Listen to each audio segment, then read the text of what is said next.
So, there's been a lot of, frankly, sad and depressing news lately. Hell, later on this hour, we're going to talk about the war in Iraq and Syria. We're going to talk about the situation in Gaza.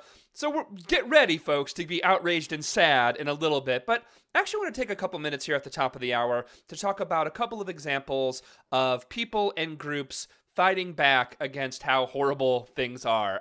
So, for starters, most of you know this weekend in New York City, a massive climate march is happening. It's happening on Sunday. If you can make it, you definitely should. Actually, this whole next week in New York City, there'll be all types of protests and actions alongside the UN meeting.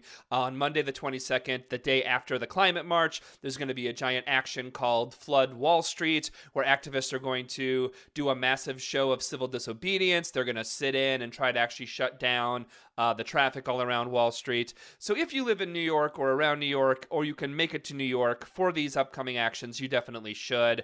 I actually want to draw attention to another example of how people are fighting back. We've talked a good deal about the perils and horridness of student debt on the show, the insane cost of getting an education here in the U.S. Hell, Huffington Post just had a story recently on how many elderly Americans are having their Social Security checks garnished because even though they're retired and are getting Social Security, they still have student loans that are now in default. Crazy, right? Let me just lay that out again. The elderly who are retired and getting Social Security are having benefits garnished because they're still paying off their student debt and they're on Social Security. Wild, right? Reading from Huffington Post, quote, at least 22,000 Americans aged 65 and older had part of their Social Security benefits garnished last year to the point that their monthly benefits were below federal poverty thresholds, according to the Government Accountability Office. Education Department initiated collections on defaulted federal student loans, left another 83,000 Americans aged 64 and younger with poverty-level Social Security payments. The GAO data show federal auditors cautioned that the number of Americans forced to accept poverty-level benefits because of past defaults on federal student loans are surely higher. More than half, or 54% of federal student loans held by borrowers at least 75 years old are in default, according to the federal watchdog. 27% of loans held by borrowers 65 to 74 are in default. Among borrowers 50 to 64, 19% of their loans are in default. End quote. This is madness, right? This is just absolute madness.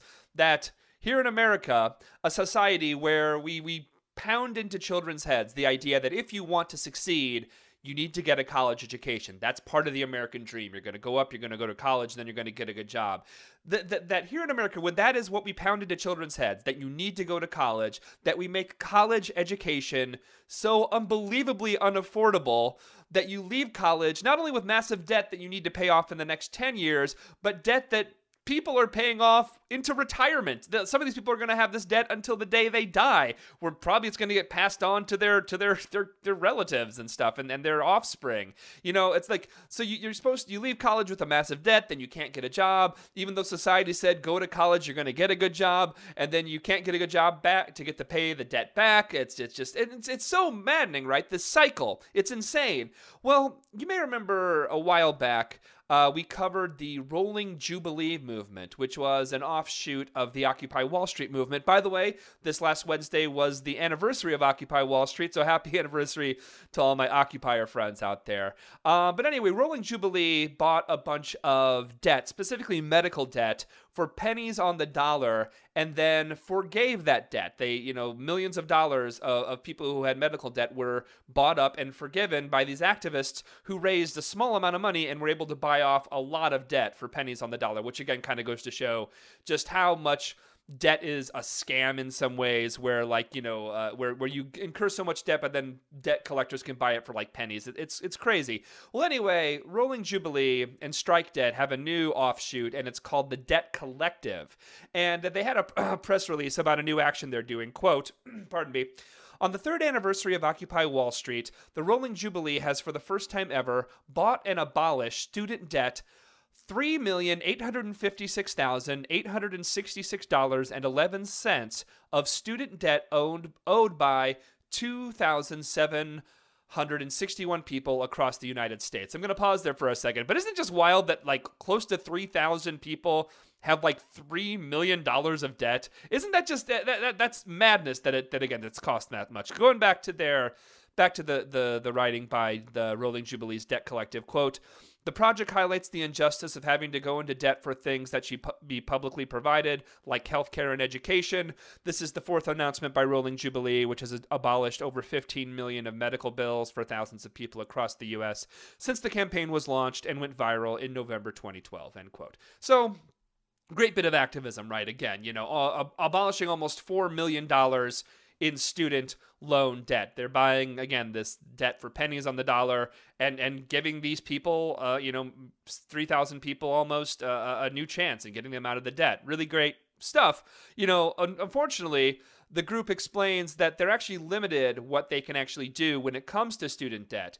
I'll let them explain here. Reading from their press release again, quote, "While medical debt is widely available to debt collectors on secondary markets, most student debt is not because it is guaranteed by the federal government. The debt purchased by Rolling Jubilee is private debt from Everest College, which is part of Corinthian Colleges Incorporated, a nationwide system of for-profit colleges that receives approximately 90% of its funding from federal student loans. Corinthian has been subject to numerous investigations by state and federal authorities for fraud," end quote. And we've talked about Corinthian and how big of a scam they are, and again, how big of a scam a lot of these for-profit, online universities they're a scam.